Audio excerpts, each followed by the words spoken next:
Good morning, Ian Crouch with your 8:30 Hunter News Update.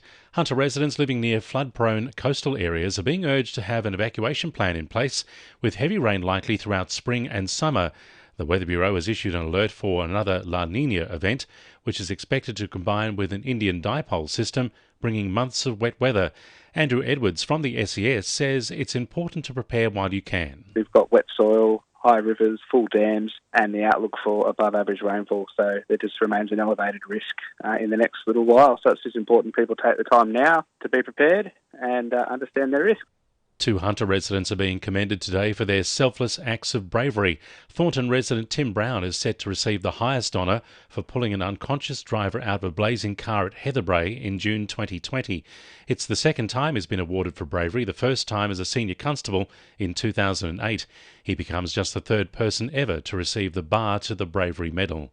Cahaiba's Dean Barrett is also being recognised for rescuing an unconscious diver from Port Stephens in 2012.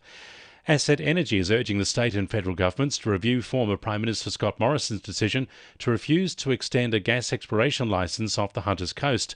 The former PM made the call after secretly giving himself the resources portfolio. The company has taken the matter to the federal court, arguing Mr Morrison showed bias and didn't follow due process.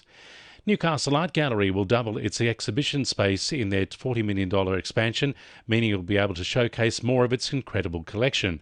Key works held by the gallery have also increased in value by $11 million in the most recent evaluation, bringing it up to $126 million.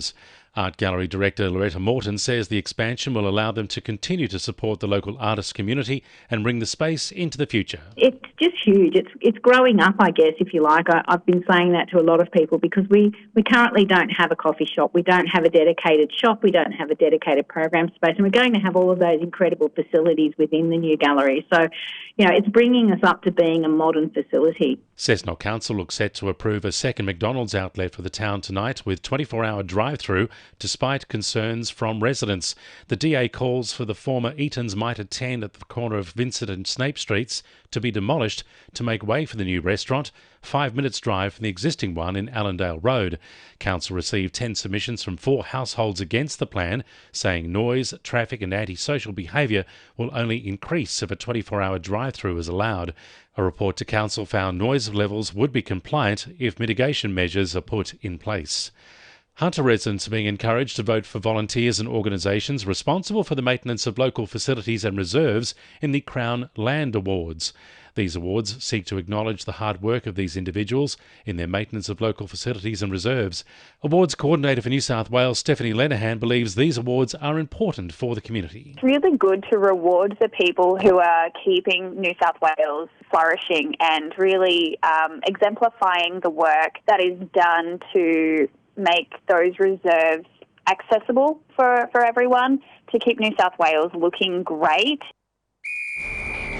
2NURFM Sport. Knights duo Kalen Ponga and Kurt Mann were drug tested by the NRL yesterday after a video of the two leaving a toilet stall together emerged. Ponga's captaincy of the club has been called into question, with the NRL Integrity Unit launching an investigation into the video. Head of football Peter Pass says it's important to wait for the investigation before passing judgment. We haven't discussed any punishment yet because we don't know if there's any punishment to be had. We run the process, work out exactly what's happened or what hasn't happened and then make some decisions there. But we don't have to make any decisions on that yet because the process hasn't been finalised. Lake Macquarie coach Keelan Hamilton says his side's focus is now on avoiding being the Northern New South Wales NPL Wooden Spooners. The side currently sits last on the ladder, a point and 9 goals behind Adamstown in the battle to avoid last place. Hamilton says the side is focused on winning their final 3 matches of the season to lift out of 11th place. And Newcastle native Hannah Southwell and new recruit Millie Boyle will co-captain the Knights NRLW side this season. That's sport. I'm Bella Middleton. And the winning numbers in Oz Lotto are 4, 5, 17, 28, 36, 45 and 47, and the supplementaries are 6, 30 and 46. And now you're up to date with the latest 2NURFM Hunter News.